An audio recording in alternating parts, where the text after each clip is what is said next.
Howdy, my name is Gary Yost. I'm a local filmmaker here in Marin County. Here we are at the Mill Valley Air Force Station, also known as the 666th Aircraft Control and Warning Station. This place was built in 1950, decommissioned in 1980, and has never been cleaned up. And there's a big project underway to restore this place to a natural state.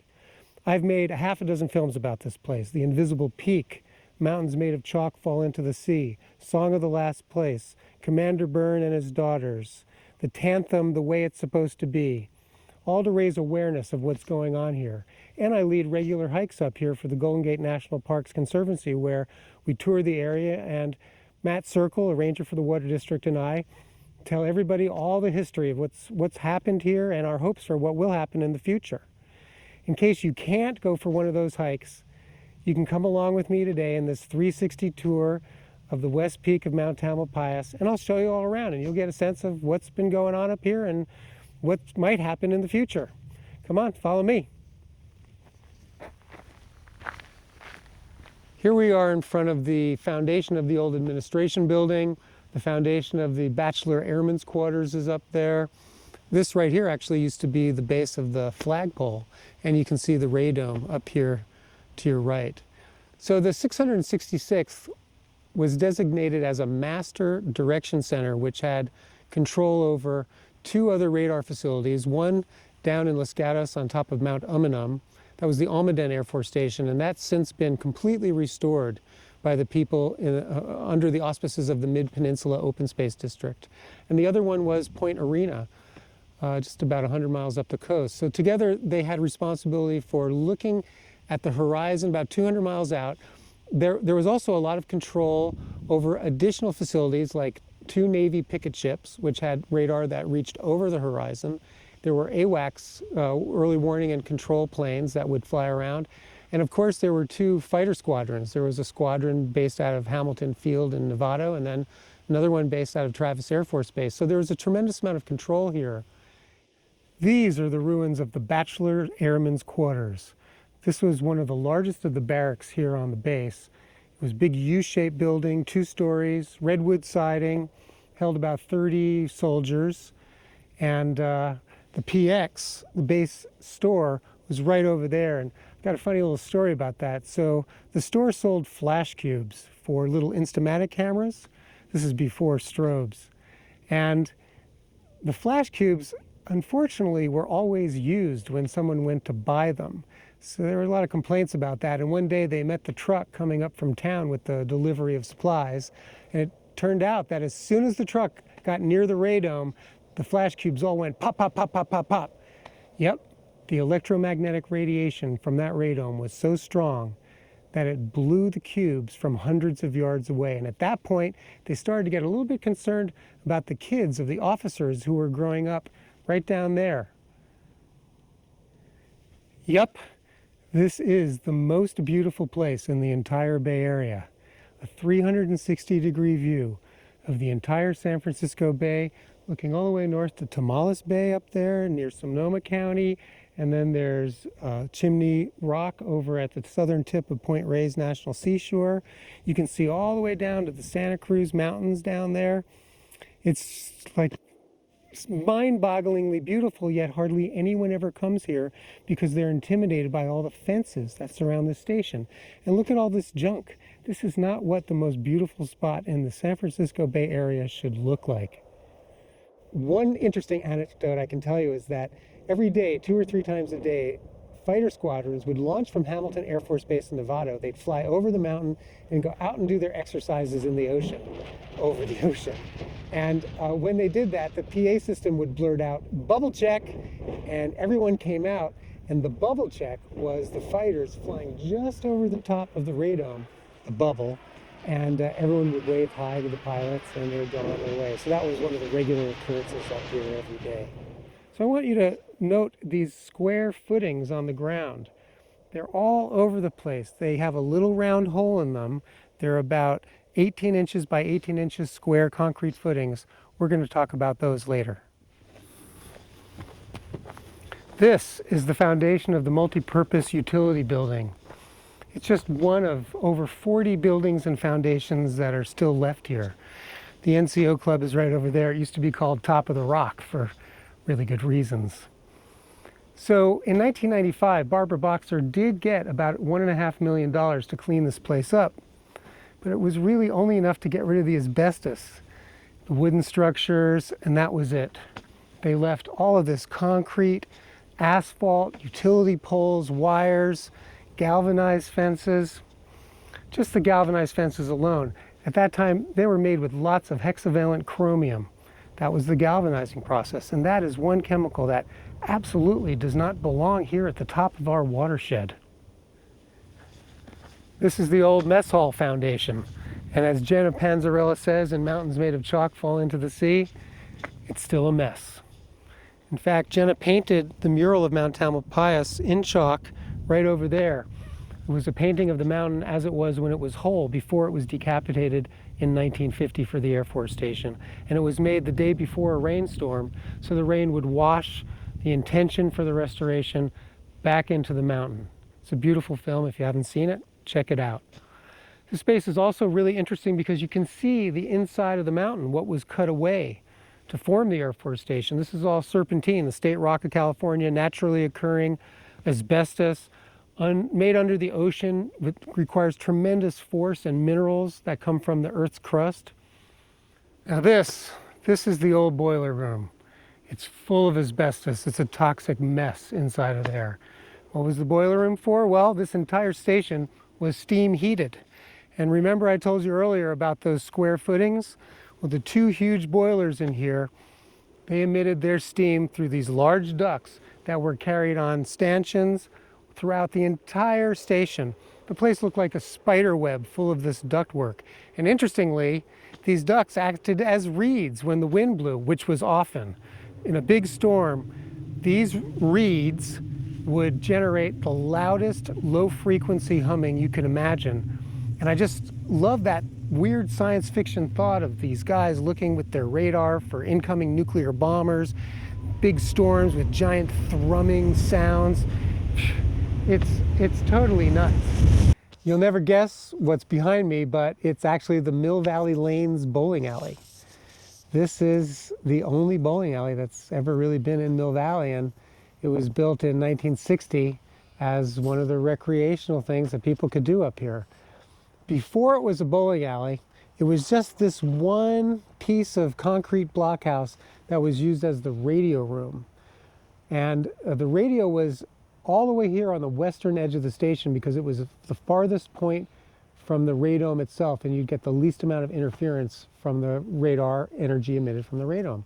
And these guys in the radio room were responsible for communicating with the picket ships that were stationed 200 miles off the coast that would extend the radar another 50 miles over the horizon. So these guys were here on their own for about 10 years until the Army came in and a big renovation happened, building the new Army barracks, and then also putting in some new recreation facilities, one of which was this bowling alley. You can see that it was just kind of tacked on to the radio room because there was plenty of space out here. So, where am I now? Of course, this is Mill Valley Lanes. This is the old bowling alley. One of the many ways the guys on the station here could blow off steam. As you can see,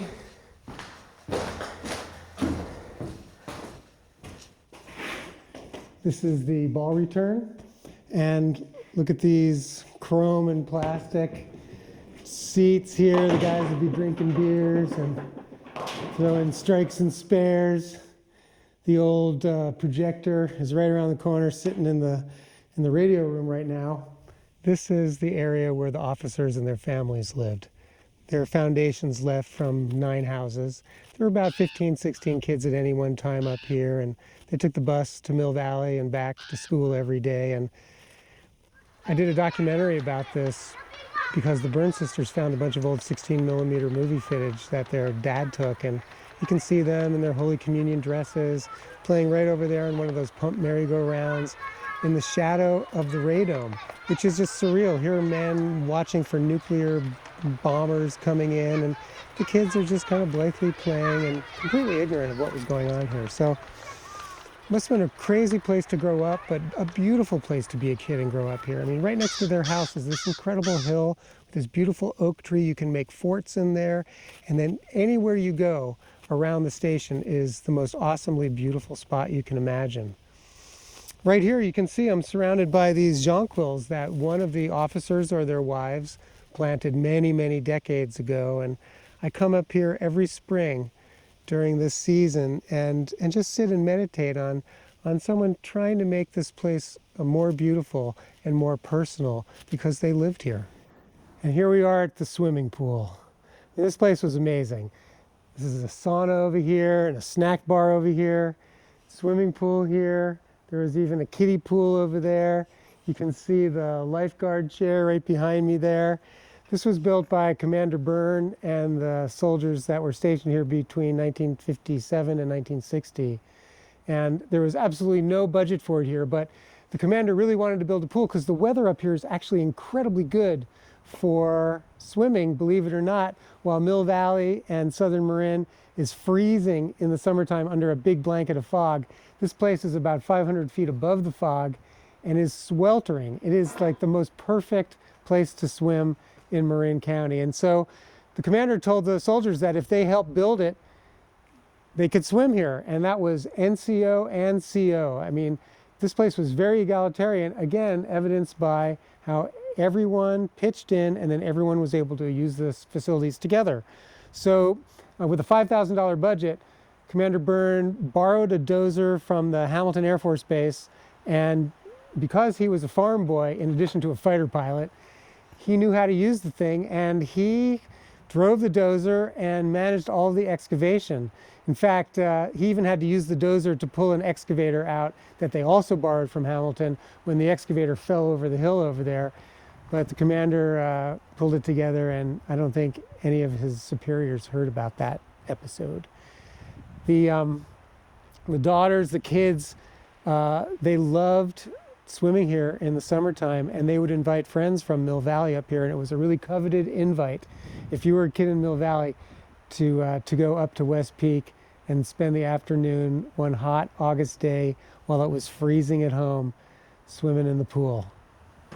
I'll bet you could never guess where we are now, but this is the original sewage treatment plant built in 1950, and it was used from 1950 to 1970 when I guess it had been so clogged up with you know what that it was pretty useless at that time.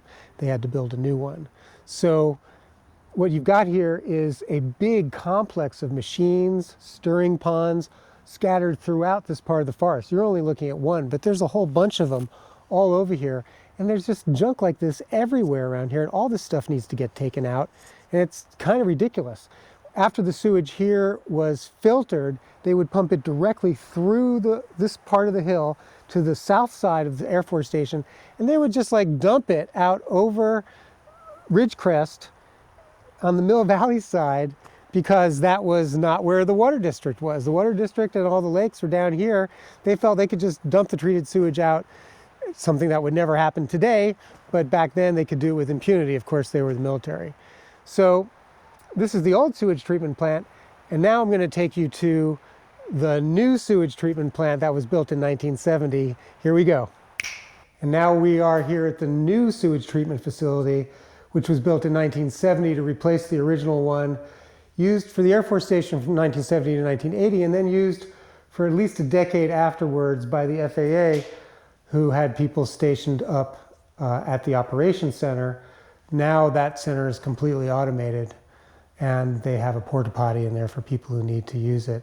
But this place, when I first walked in here 6 years ago, it looked as if they had just shut the doors, walked out, all the records.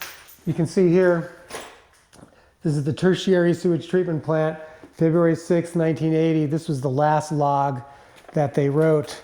And all the details about all their pee and poop are right here in case you're interested. And you can't smell it, but this place is rank. There's a lot of toxic chemicals that were stored here, and I'm kind of holding my nose right now because this is not a place you'd want to be. It's not a place that you would want to be part of your watershed. Come on, this is the apex of our watershed. Stuff like this does not belong here, and we are going to get rid of it soon. The refuse left by the Air Force doesn't belong at the top of Mount Tamalpais, and our community has been laying the groundwork for the restoration process to commence. I'll leave you now with a poem from The Invisible Peak, read by Peter Coyote. Two philosophies have collided at the top of this mountain, on the edge of our turbulent continent. The modern view commands, win, conquer, seize the top. The ancient view declares, respect the high places where spirits dwell. Respect the forces beyond our capacity to know. Sanctify these mysterious places of dreams, inspiration, and awe. Respect them because they are holy. Could the disappearance of Tamalpais' highest peak perhaps be a symbol of our modern cultures devouring the ancient way, banishing the very summit back to the spirit world? But for those of us who still resonate with the ancient ways, who still feel the sacred, and for those who believe it must be protected, the mountain still rises to an invisible peak, calling us.